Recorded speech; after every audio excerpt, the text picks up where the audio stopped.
Hey, what's going on? What's going on? What is going on to everyone out there? Welcome to another Conversations with Kev. Tonight, I don't have any guest, but tonight's going to be just a recap and, really just going back over the last 4 weeks and then going into the final part of this 6-part series. So I'm so excited for next week. I'm not going to let the cat out the bag yet, but you all will see who my guest will be next week. I'm so excited about that conversation. So tonight, I just want to recap. There was so many good points. There were so many nuggets that were said that were just out there that was said from my guest over the last 4 weeks. And so I wanted to just go back, recap those, talk about it, and you can comment in the comment section if you're listening, if you're watching, and even if you just want to comment on anything that I say. But again, I'm doing a 6-part series on why does mental health matter for men. And so we've been talking, and I've had different male guests on. Part one, I had Kevin Jackson on. Part two, I had my own brother, Carson Smith. I had Joe Mays, and I had AJ Jackson on. And then going into part three, I had um, I had Tyrell Patterson, and then going into part four, I had Dathan Johnson. So definitely a great lineup. And so I want to touch on some things that they said.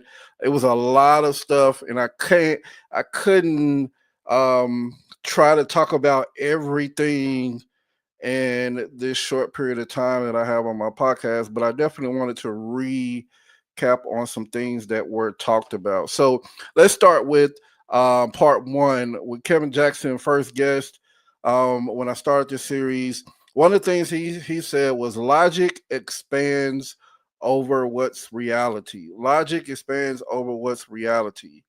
And he made some points on that. And then the other thing that he talked about was is to be able to say that you're joyful, to be able to see things, to be able to look at it from a different perspective. And I'm going to say that word a lot tonight, perspective. And so when you talk about dialogue in your mind, one of the things that he said that really stuck with me was when he talked about tone in your head. So you can automatically have a tone in your head of negativity. So thinking that a person is going to whatever they're about to tell you, you're thinking already in your head, and you're gauging in your head, like, my tone and my response is probably going to be negative because of what they're about to say, how they approached it, how they started the actual conversation. Somebody starts conversation with certain words, we're automatically going to look at it in a different way. And so we gotta be able to know our tone in our mind before we actually speak it. And so I think when we know the tone in our mind, then we begin to actually know, hey, this is positive, negative, but not to let it interfere with your own mental health to where you're letting it affect you on a daily basis. And so he went on to talk about to that we think so deep into things, and that's one of the things that I say. I began to talk about in part one with Kevin Jackson. I said I'm always in my head. I'm always thinking, and so sometimes, and we'll get into it with another part with one of the other guests said. But when you're idle, in your idle mind, you begin to start thinking about things, and it starts messing with your mental, and it starts you thinking about things that you probably normally wouldn't probably think about, but because you have the time, because you don't have anything to do, your mind is always wondering. And sometimes our mind can wander on the wrong thing versus the positive thing. And so we have to be able to know how to uh, move our mind, or how to rethink things in our mind, and not let so many things that come into our mind play a negative impact when it comes to mental health. And so, throw away. When Kevin Jackson was talking, one of the things that he said was that you already have a tone made up in your mind. And so when you have that tone made up in your mind, you're throwing away. So he used the example of him and I, and him saying, hey, I'm going to give you advice. But in your mind, you've already made up in your mind, I don't want to hear what you got to say. Because in my mind, I've already known and I've already moved towards the negative part instead of listening to what somebody who's part of that group of your support system that we talked about, that you're already thinking about and saying, hey, I don't want to hear what you got to say. I already made in my mind that it's going to be negative. I don't want to hear nothing that you got to say. You can keep it. So we gotta be able to understand and know, hey, I can't let the other thoughts enter my head. I got to be able to listen, and I can't let the negativity automatically seep in to where I'm already thinking negative, and I'm not even letting somebody who's supposed to be part of my support system help me. Because sometimes, let's let's be honest and transparent. Sometimes you don't want to hear what other people got to say, because you know it's going to be right, but still you don't want to hear it, because at the end of the day, it's like, man, I don't want to hear it because I already know what you're going to say. But sometimes we have to allow what they say to enter in so we can really process what they're talking about. I'm guilty of it a lot.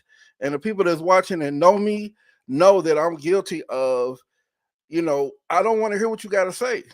Sometimes there's some people I don't even call because I know what they're going to say and I don't want to hear it.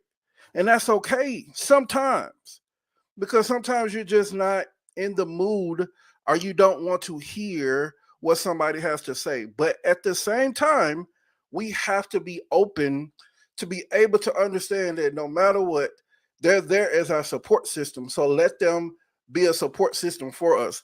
Let them be able to say, man, I got your back, but not to the point to where we're pushing them out. So we've already made up in our mind. We're saying, hey, I don't want to hear nothing that you got to say, bro. I don't want to hear nothing that you got to say. In your mind, you're not saying that to the individual, but you're saying it in your mind. You said, I don't want to hear nothing you got to say. Why? Because what you got to say is not important. But it is. Because one, you wouldn't have that person as a support system, person in your support system. You wouldn't call that person when you really need help. But we dodge people, and I'm saying we because I do it too. I dodge certain people because I don't want to hear from them. I'll talk to you tomorrow when I don't want to hear the truth, and I'm speaking. I'm speaking facts. I don't want to talk to you because I know you're going to tell me something that I need to hear, but I don't want to hear. And so when we do that, we already have set a tone in our mind to say that this is where I'm going to go with. And it starts affecting your mental health in a way because you're letting the negativity subside and overcome what something positive can be that someone's telling you. So we gotta be careful of that. We gotta be careful of that. Going on, one of the things, thinking too deep into something, and Kevin Jackson talked about that in part one, and he was like, and I told him that I think too deep into stuff. I can talk to somebody, have a conversation with somebody, and they'll tell me something, or they'll give me, whatever they need to tell me, and my reply is so deep. They're like, bro, you thinking way too deep. It's not even that deep for you to think too deep into it. It's not even that deep. So we gotta be able one, to stop. We got to be able to process what's going on, the thoughts in our mind, what's going on. And is it worth, hear me when I say this, is it worth you, one, producing negativity over positivity? And understanding what the difference is with those, because some people can get trapped in that negativity and think, oh, this is positive, but it's really not, it's negative. And so we got to be able to equate both of them, and understand which one is which, and go from there. So the other thing that he talked about is, there was a part in that, in part one, when I brought up, talking about there were four things that, as men, we tend to have problems with when it comes to our mental health. And those four things were: validate your emotions, identify your support system, coping mechanisms, and seeking professional help. And so I want to touch on these. So validate your emotions. So validate that you actually have emotions, meaning, hey, I'm hurting. Like, validate that with the way of stating to someone in your support system, or letting somebody know that you're hurting, you're not okay. One of the things that I think I said in a couple of the previous conversations was, I used to say all the time, I'm okay, but I wasn't. But I wasn't okay. But that was a coping mechanism. That was a way for me to get everybody off of my back, to understand that I don't want to talk to you. Like, I'm fine sitting in my own misery, but sitting in my own misery continues to play a part in your mental health, plays a part in your depression, plays a part in your anxiety. So it all plays a part, because you're letting the emotions that you don't want to talk about with anybody just subside in you, and then you think that you can deal with them yourself. But that leads to other things like drinking, drugs, doing things that you normally wouldn't do. But this is the one thing that can help me be able to not think about what's going on around me. And so one of the things that I've realized is that no matter what, the problem that you're facing, you got to deal with it head on. If you don't, it's still going to be there. You can take all the drugs, the alcohol, but that that's not going to actually remedy the problem. The problem is still going to be there. You could drink yourself into a coma, or you could drink yourself to the point to where you are, falling asleep, and you wake up the next morning, those problems are still going to be there. And so we have to be able, as men, to, one, be able to validate our emotions and speak up on our emotions, and not be shy to say, man, I'm hurting today, or bruh, I just need a moment to vent, or let's go out to drink, let's go out for drinks, let's go out for coffee, whatever.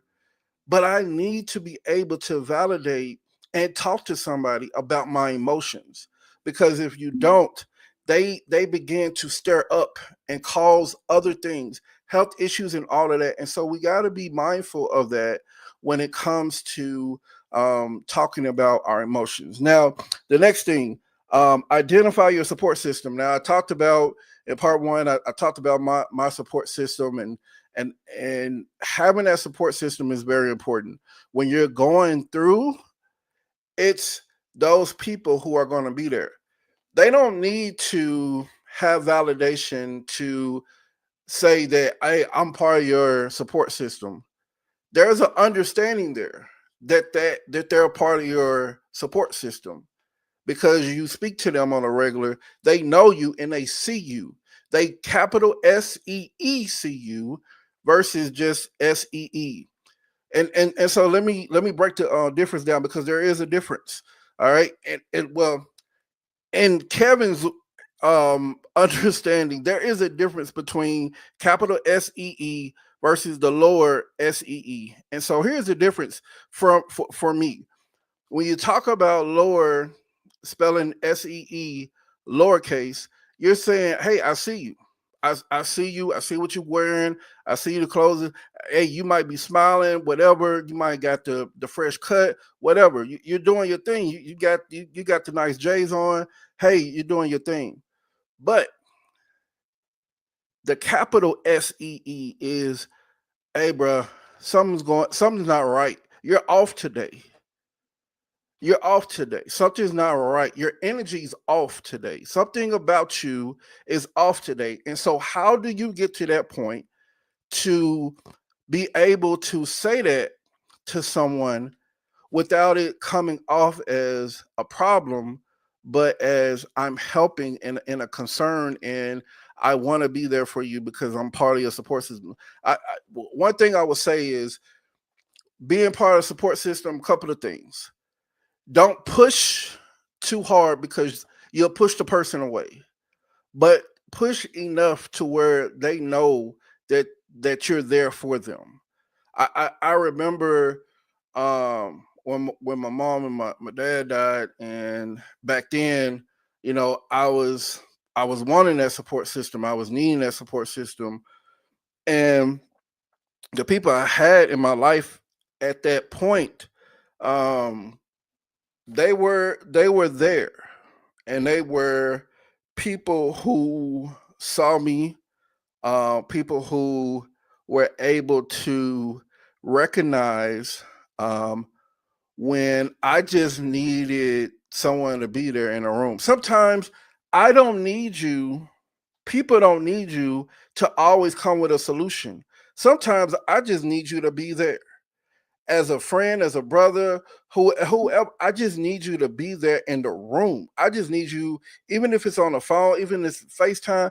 I just need you to be present. I don't need you to actually say something. We always feel as men that we got to fix everything, and sometimes you can't fix everything.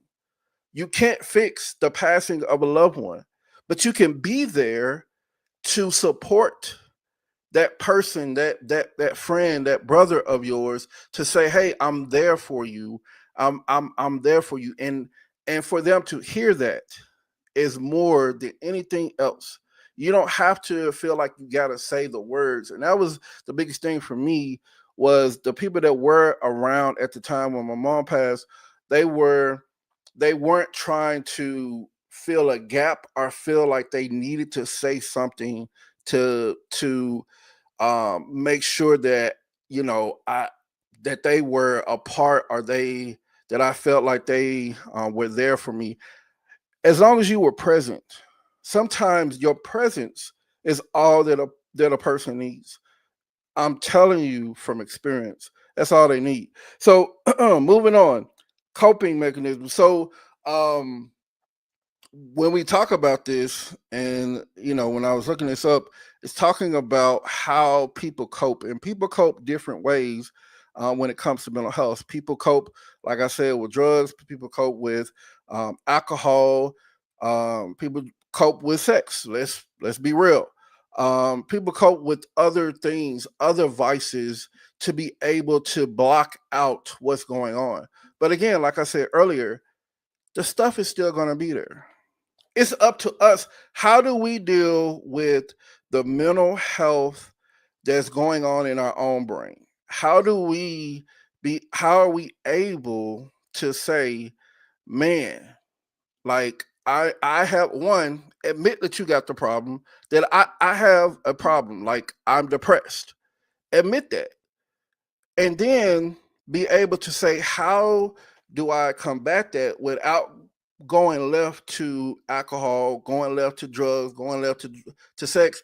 Because those things are temporary fixes to some. I don't think that none of those are fixes, but to some, they think that that's going to solve the problem. And some say, I just don't want to think about it. But the thing is, when all that stuff wear off, you're thinking about it again. So we got to be able to come up with other coping mechanisms. Some are working out, starting a run group, going with a run group, joining a run group. People that take vacations. There's plenty of things to be able to help you get past or help you through whatever you're going through. Is it easy? It's not. Coming from somebody who dealt with three pastors in 3 years when I first moved here to Dallas, it was not easy. But understanding that as time goes on and the journey, that you have people that are there and joining different organizations and joining things that can help you. I remember my pastor um, at my current church. She said this. She said that as you are going through, and I'm paraphrasing what she said, but she said as you are going through your own grief, you tend to be able to help others through their grief. And so when I heard that, it made me realize that even though I'm going through my own grief, I'm strong enough to be able to help somebody else through theirs. And maybe that God put me in the path of that person to be able to help him be able to cope and deal with whatever he's going through. I've ran into so many other guys that had mothers pass, and I talk to them. Some of them, everyone that knows me knows my story. So I'm always there as a listening board. I'm always there to just sit. I can sit on the phone with you for 2 hours and just have you talk. I'm there because that's what the support system is for. It's not for you to be able to be Mr. Fix It. It's there for you to be able to say that I'm here for you and I'm there whenever you need me. And so we got to be able to find different ways to cope with what's going on with us when it comes to mental health. And the last that will tie into the last one is seek professional help.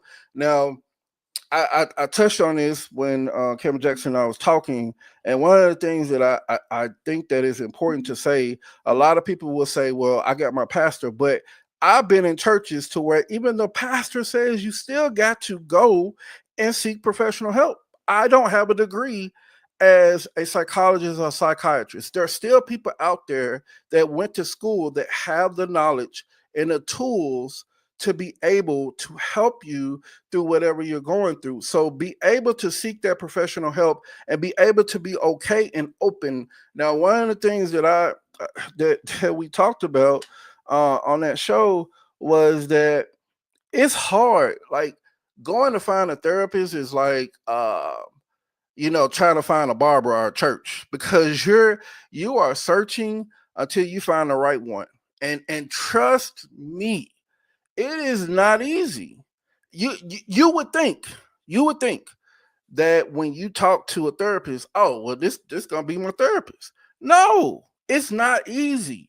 Like I remember when I got out the military and I moved here to Dallas in 2015, I was like, man, I'm gonna go to this therapist, and for me, my thing is it has to be a woman therapist. That's just what I've gotten used to.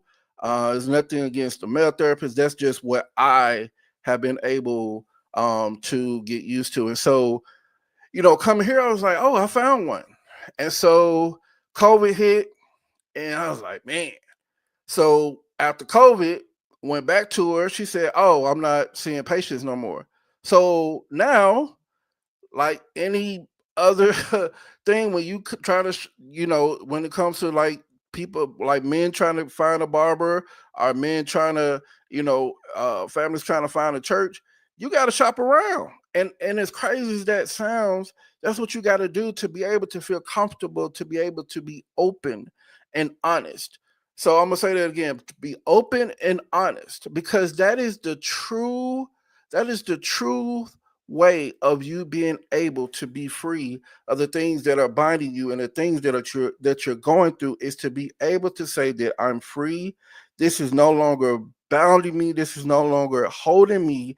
I'm able to be free from whatever is going on in my mind, to be able to move on, because sometimes those things can hold us and grab a hold of us for so many years. And for 7 years, from somebody who's speaking from experience, 7 years, all right, 7 long years of mental health, of my journey and what I went through. And so I want to to say that to everyone who's listening, who will listen, to understand that no matter what, it's a journey, and you got to be able to be honest and open and seek professional help. Not saying that you can't go and talk to your pastor or minister, but to actually go and talk to a therapist, someone who doesn't know you, someone who is getting to know you based upon the conversation. But that therapist is only going to go as far as you go. But you got to be able to be open. If you want to be free from not having to deal with so many things that you deal with, and the just the overall feeling that you have. Some days during my mental health journey, I didn't want to get out the bed because I didn't want to face life. And that's the thing. We got to be able to be honest and open and say, hey, I got issues and I need help.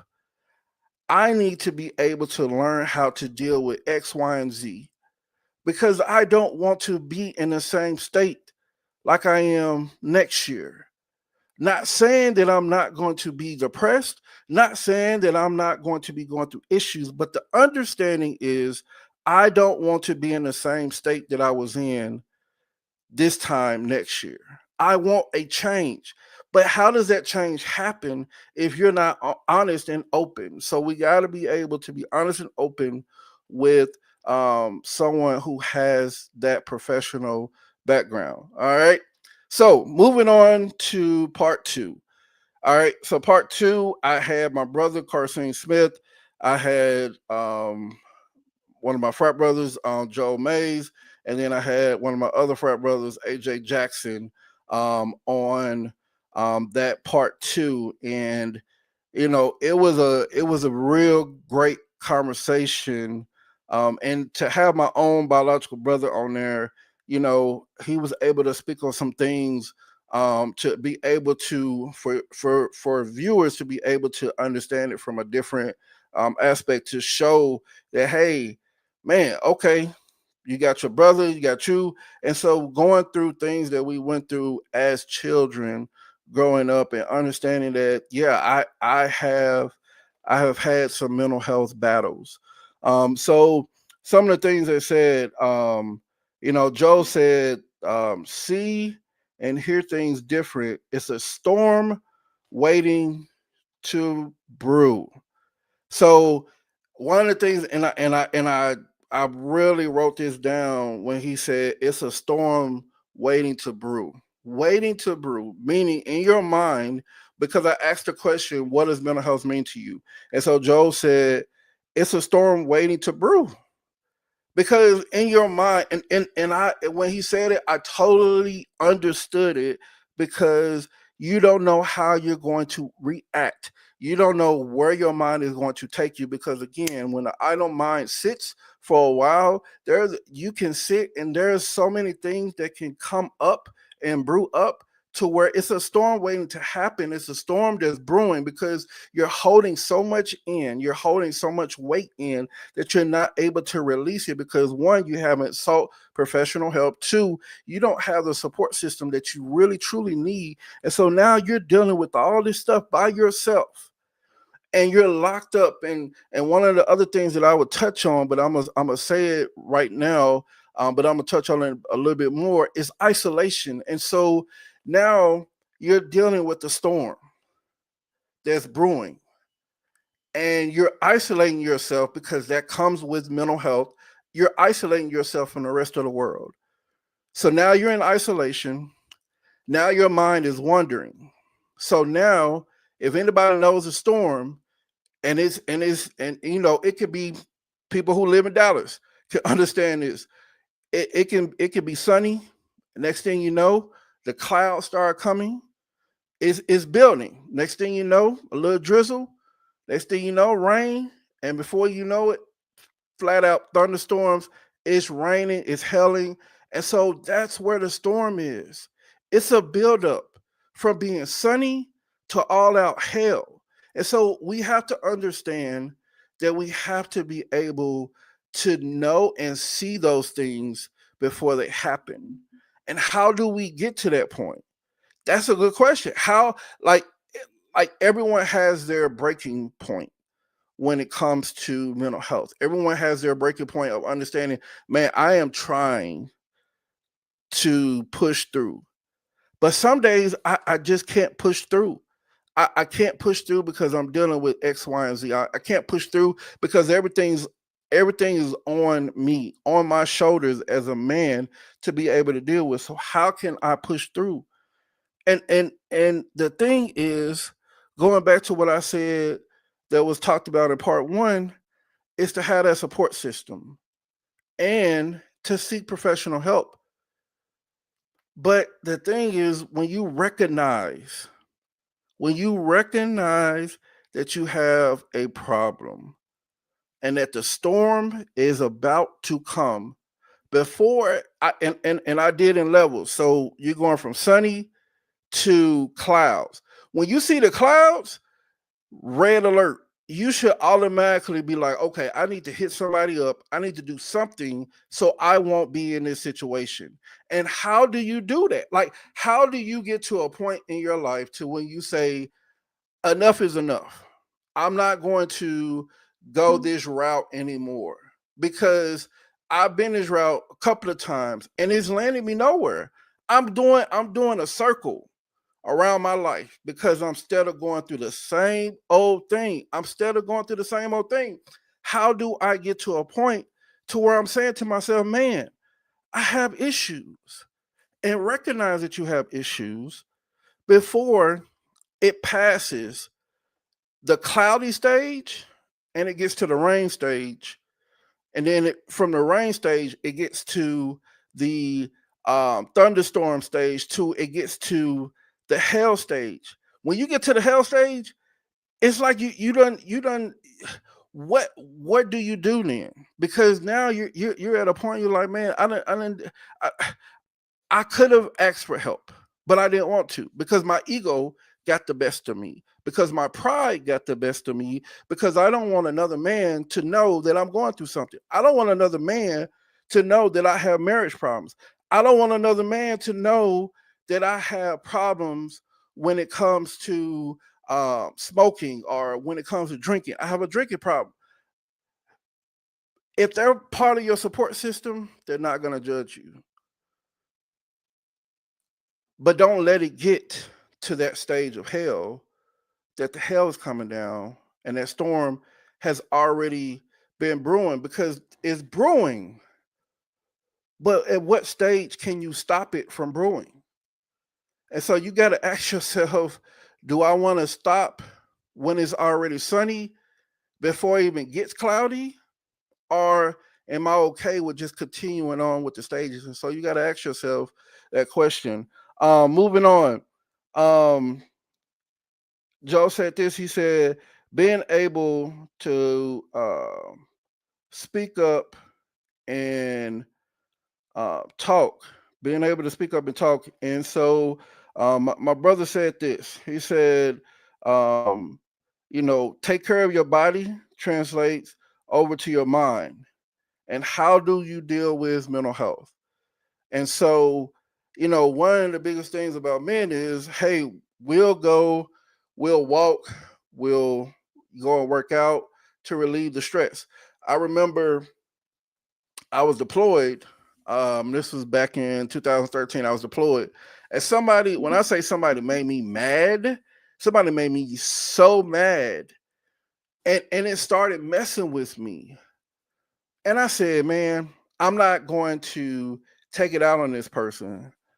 Well, I didn't take it out on that person because one, they rank structure was higher than mine, so I still I still had to abide by the actual rank structure in the Air Force. But still, you do have people that don't care. But I did. I was deployed too, so I did care.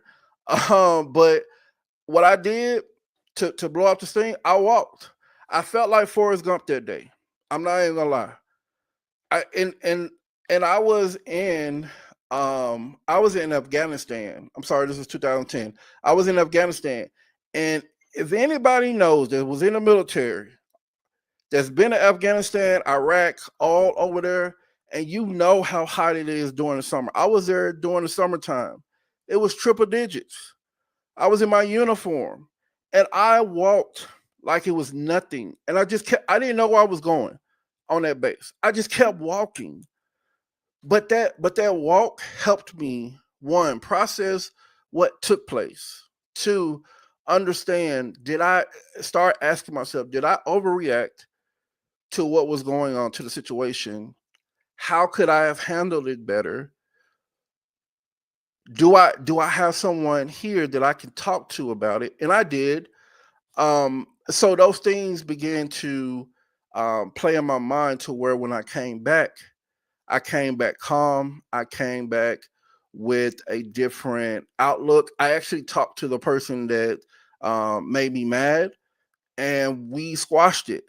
But the thing is to understand that when it comes to those things, and you have those moments, it's okay to just say, "Hey, I'm about to go on a walk. Hey, I need to go on a drive." I do that too. I take a drive if I'm going through something. I just take a drive, and so that was very vital when I heard that from my brother. Um, Seeking some of the other things that was said was seeking outlets, having a good support system. I think my brother still said that, seeking the outlets, having a good support system. So one of the quotes that I said, again, everyone who knows me knows that I love, love, love quotes. So Kevin Love said this: talk. Let me make sure I say this correctly. Uh, I can't even read my own writing. Oh, okay. All right. So talk about men's mental health openly and honestly. What I said earlier. So talk about mental health openly and honestly. And so again, back in the day, this is a subject that you would not see a lot of people talking about. You would not see a lot of people talking about because nobody really wanted to talk about another guy's feelings, because there was already a stigma on that, especially in the African American community. We were raised as men, as boys, to not share our feelings, talk about our feelings, keep them inside, deal with the best way you know how to deal with it. But there's so many men that are in jail, that are dead, because they couldn't do that. Because they couldn't be able to share their feelings, because they couldn't be able to say, "Hey, I got something going on with me," without being prejudged because of the simple notion that I got some. All of us have something going on. But the weight of a man, and telling a man that he can't share his feelings, and bringing him up and raising him the way that you got to get out there and you can't show this, you can't show that. But the thing is, when you bottle all of that up, where do they release it to?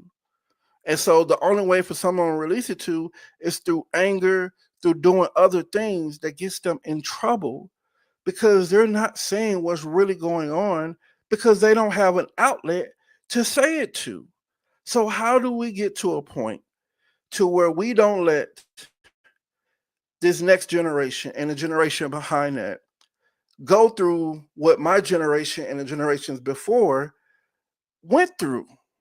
People, we gotta be able to have open dialogue about mental health.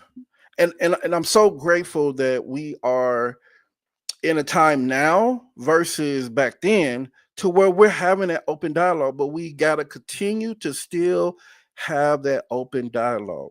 If we don't have that open dialogue, there's going to continue to be young men, young black men, that's facing so many things out here in the world. We're already facing the things that we face as black men, but we're going to continue to face that, and even more if we, the older generation, come to the younger generation and say it's okay. One, and some people are still not going to agree, and that's okay. It's okay to cry.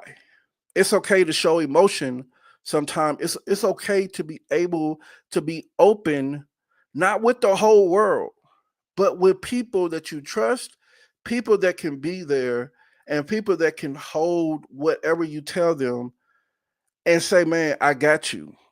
Like we used to say in the military, "I got your six, I got your back." Regardless of what the next person says, I got your back. All right. Um. So AJ said this. AJ Jackson, who was also on the show, he said this. And this is the last thing I'll say. Talking about part two, he said that it was a choice, and when he said that, it was very vital because you know I choose to wake up and be happy. I choose to wake up and be upset. So, I can choose to let whatever's bothering me affect my whole day, or I can let it, take whatever 10-minute break and say, hey, I know I got this. And sometimes you got to talk to yourself. All right. I got this going on. I'll deal with it and I'll move on. So making that choice to let it simmer to where you're dealing with it, or saying to yourself, I'm not going to let this control and dictate my whole day. I'm talking for myself because I do it a lot. And I'm still learning how to not let the actions of one person or the actions of a couple of people or what they've said to me dictate my entire day. So we have to be able to say, today I choose to be happy. Today I choose to not let negativity flow in. Today I choose to be able to walk into an atmosphere and not let my surroundings dictate what I'm going to do that day or dictate how I'm going to react based upon what's said in that atmosphere. So we gotta be careful when it comes to that. All right. I'm sorry. It was a lot of good points, so I'm trying to keep it minimum. But it was a lot of stuff said in these past conversations on this series. So part three, I had my good brother Tyrell Patterson on the show, and man, when I say um, I love the group conversation, but when I have the one on ones, it's so deep because it's a dialogue between me and that guest. And so when him and I were talking, there were so many nuggets that were put out. And so I started with the first one. He said, a person awareness state of their soul, as far as what mental health means to him, and thought life. Thought life on what it means when it comes to mental health. But one of the key things that he said a couple of key things that I wrote down. He said mindset is preset. Mindset is preset. And when he said that is things don't always go the way that you expect them to go. But in your mind, you got to preset your mind to actually say that and be able to be ready for that. And we don't do that um, all the time. We go into a situation with the expectation of, hey, this is how this is going to go. I'm going to walk in here. I'll use the example. I'm going to walk, go in the grocery store. I know exactly what I want to get. This happens all the time. Go in the grocery store. I'm going to get these four things. Especially don't go into Walmart. You go into Walmart, you thinking, hey, I got to get some bread. I got to get some sugar. I got to get a couple of vegetables. But you leave out with a whole full basket. That's not the expectation that you had going in. Now you don't spend more money because your mind was not preset. You thought and you said to yourself, yes, I'm gonna go in with this and this is what I'm gonna do. But to, be able to uh, capture that and to understand that when Tyrell said, mine is preset, is to say, I'm going to the grocery store, I'm going to carry this much money, cash, and this is what I'm gonna get, and I'm not getting nothing else. That way, you leave everything else. You carry what you're gonna carry, so you already have that preset mind that this is what I'm gonna do. And so that's what he was talking about when it came to mental health. But the thing that we stayed on for so long, because it's so crazy. I want to say crazy, but it's so mind boggling how God works, because he said, the rear view mirror and looking back. And that same day, actually at work, I told him in that, in part four, I'm sorry, part three, I told him that same day, all right. I was at work. I was walking backwards, and the staff was looking at me and was like, Kevin, why are you walking backwards? You can't even see what's behind you. You have to turn around to see, but you don't have eyes in the back of you to be able to see what's going on. And so when he said, your rearview mirror is that we're always looking back instead of forward. Because the thing is, and the thing that I really took from that, as we talked, was that your review. Now you use your review mirror to back up. People have the cameras and all of that, but back in the day, okay, when we didn't have all this technology, we had the review mirror, and you would look in your review mirror to back up. But there was probably blind spots that you couldn't see, because the camera now can catch that. But back in the day, before there was a camera on a rear view, you couldn't see certain things backing up. So you had to make sure to look back, make sure that you wasn't about to hit nobody or hit anything. And so understanding that we have to be able to look forward, because I can see everything. All right. I don't need a front camera because I can see with my eyes in the front. You don't have eyes in the back of your head. So that's why, when we talk about a rear view mirror and looking back, you can't see without having to actually turn and look back. So, but you can see when you're looking forward, because you don't need a camera. Don't miss this, y'all.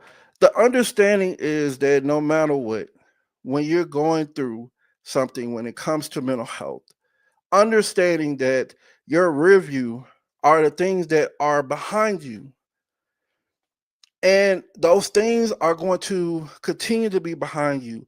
But we can't keep going back and keep looking back, because those things continue to mess with your mental health. And that was one of the things that I did, on my journey. I kept talking about my childhood. I kept talking about the past. The past is the past for a reason. But how long do you stay in the past to where you can't move to the present? And I get, and I'll say this, when it comes to grief, yeah, you're grieving. You're grieving. And people grieve in different ways. And so for my understanding and how I dealt with it, I kept looking back, but I was looking back at the negative, I was looking back at the positive. But I kept looking back, and the negative for me at the time outweighed the positive, and it should have been reversed. But I kept looking back, and I kept saying to myself, man, like, hey, I got this going on. I got this going on. Why am I going through this? There were so many things that I was just continuing to look back on instead of looking forward to my purpose, to my destiny, to what God has for me, because I know as I continue to push forward, as I continue to move past everything that's going on, my mental health battle, my anxiety, that there was a plan for me. There still is a plan for me. There's a plan for each person in this world. But the thing is, we can't continue to look back on the things that didn't work. We can't continue to look back on the relationships that didn't work. We can't continue to look back on the negativity because those things affect our mental health. But looking forward to joy, looking forward to a peace of mind, looking forward to being happy. Those are the things that we can look forward to. Those are the things that we have to be able to look forward to. Because if we keep looking back and you keep looking back in your rearview mirror, pretty soon, pretty soon, you're gonna crash, and you're not going to be able to look forward because you done spent so much time looking backwards to where everything that you're dealing with is from your past. And I'm not trying to get spiritual right here, but I'm going to say this.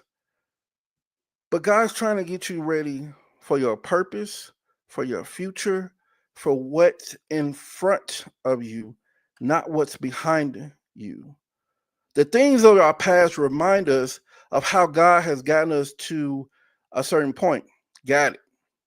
But we should not linger on the past to the point of where it messes with your mental health and you're not the same person because it has drugged you down to the point of it's so much weight on you because you're dealing with the negativity, you're stressed, your body is hurting, you got your neck is hurting because all of the stress of thinking about the stuff in the past, thinking about the relationships that didn't happen, that didn't work, friendships that were broken up. Those things happened in the past, and so we have to be able to understand that we can't continue to look in the rear view. We got to look forward because I drive forward. I don't drive backwards. Now, if somebody drive backwards, you probably need to get off the street because they probably gonna hit you because ain't nobody that skilled to just keep driving backwards. Forward, move forward, continue to move forward when you go dealing with that. All right. He talked about perspective, um, having a different perspective on things. Now I'll tell you this. This word comes up. It seems like in every season, and most of my conversations, the word perspective comes up. And so when we talk about perspective, um, you got to look at it and say, in my perspective, I look at it and I look at a situation from this perspective, from this viewpoint. But the thing is, when you look at it from your perspective, is that perspective being it having a negative impact on you or a positive impact? If it's having a negative impact, then why are you continuing to do it? Why are you continuing to let something that has such a big negative impact on you let it affect you? So you have to be able to say to yourself, I gotta look at things differently. And when you look at things differently and from a different lens, a different viewpoint, you will start to see things in a different way. All right. The last thing that he said that I wrote down, um, and this ties into the other thing that he said about rearview mirror. So he talked about rearview mirror and looking back, but he said the word declaration because it speaks of forward movement. That I declare that this is going to happen in my life because you're thinking and you're focusing on forward movement. Rearview mirror, you're looking back. Declaration, you're saying, I declare that today is going to be a good day. I declare that X, Y, and Z, but you have a declaration that, hey, I'm going to do X, Y, and Z, that this is going to happen in my life, but I'm moving forward and I'm not looking backwards. All right. All right, let's get to part four. The last part that was last week. My brother Dathan Johnson was on that, and let me tell you this. Um, that conversation was wow. Like we hit on a lot of things, and I know he has he's a big um spokesperson, and he his biggest thing is mental health. He has a background, I think, going a decade or more talking about mental health, being in the mental health career field, in some aspect. And so when Dathan and I talked, he said, men, you are. Let me make sure I read this right. Um, he said, when you are alone is when you view the world differently. He said, self confidence is what you believe. And so when I look at um, him talking about self confidence, and I'm gonna tell you, I think that's one of the things that we deal with a lot. Self confidence. I dealt with it. I tend to deal with it. Sometimes people think that I don't, but I do. Um, but when you talk about self confidence, it can mess with you because growing up, and I remember growing up, going to school after Christmas. Everybody waiting to show off they fit first day of school, and then after Christmas, what did you get for Christmas to show off your fit? And I remember my mom couldn't afford to get all this expensive stuff. I remember the fit that we wore. Yeah, we got I got talked about. But the thing is to understand that self confidence, I can make any outfit look good. I can make it look rich. Your self confidence and how you present yourself and how you carry yourself, it makes you feel good. It helps you with your mental health because your overall self confidence helps and boosts you to be able to go out into the world and not be afraid of what the next person might say.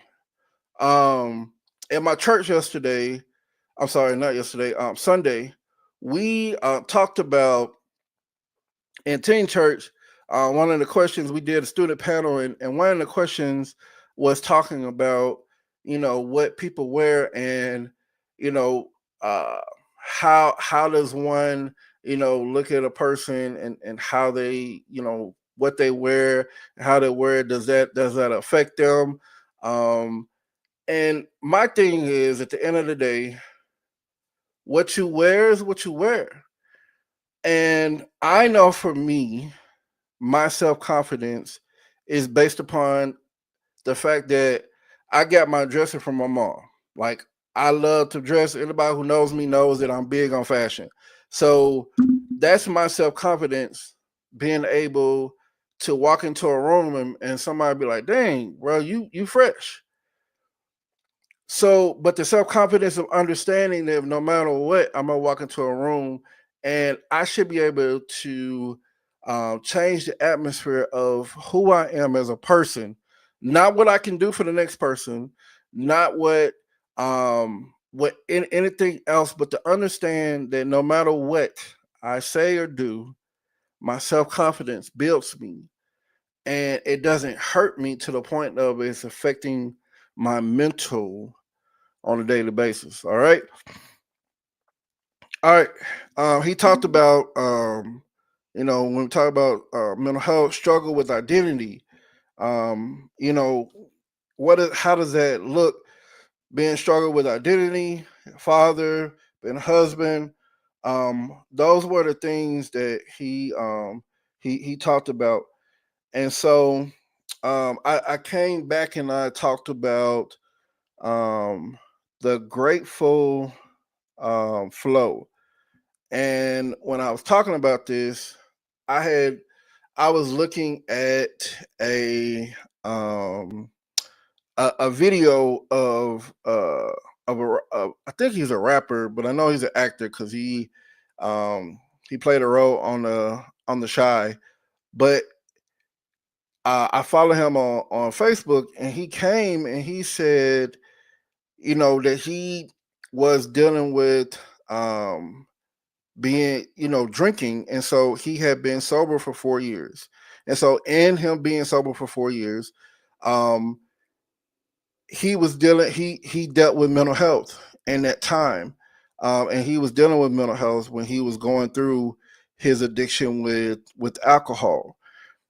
And he said when he got to a point of him being sober, every time he got mad, every time he wanted to take a drink, he went and he wrote down this thing called um, grateful flow, and it was 10 things about what he's grateful for, to take his mind off of the negative and put it back on the positive and the perspective of what is going on in my life that's positive.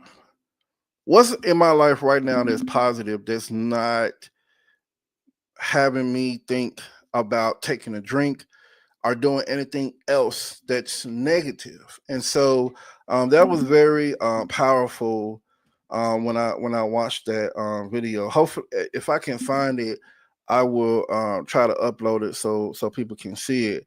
But we talked about um, when it comes to idle mind, and I spoke about that, having an idle mind and being in a place to where you're isolated, and that's the last thing I have on here. As Dathan and I talked about, was isolation, and having an idle mind, isolation, and being in a place to where now you're thinking about so much, and you're putting yourself in a position to where the devil can creep in at any time. Anything can creep in at any time, and negativity can just be there waiting on you. But the thing is, it can be there waiting on you, but are you going to accept it? Are you going to say, I'm going to take the negative, or I'm going to take the positive? But understand the consequences for both. If you take the negative, the consequences can be so many bad things. But if you take the positive, you're understanding that you know, it's not going to be easy. I'm not going to probably like it, but I'm moving myself forward. I'm taking a step towards being able to be okay. And I say be okay because I can't say that you're going to just snap out of whatever you're going through and be good or be great. But being okay is being okay, meaning that I'm taking the first step in this journey of mental health to say, I'm okay, and meaning it to really say that I'm okay today. So, talking about that, and one of the other things he said that we spend a lot of time on too is being able to say no. Like that was probably one of the things that I was like, man, bro, I can't say. It's hard for me to say no because I am a servant and I love to help people. I love to be able to be there for people when I can be there for people. I love to be able to be a servant out in the community. That's who that is my makeup, that is my build. But to understand to say no, it's kind of hard sometimes because sometimes I don't want to say no, but I know I need to. And then when I say yes and I go and do that thing, whatever it is, I said, man, I should have said no because I'm looking at whatever it is and I'm saying to myself, well, I ain't got time for this. But understanding that, hey, sometimes you got to say no.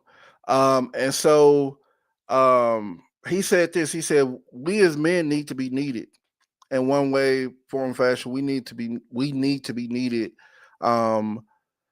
Whether it's by our significant other, whether it's by our children, was by our friends, but at some point we need to be needed. Not that feel of not being needed is something that we as men deal with and struggle with.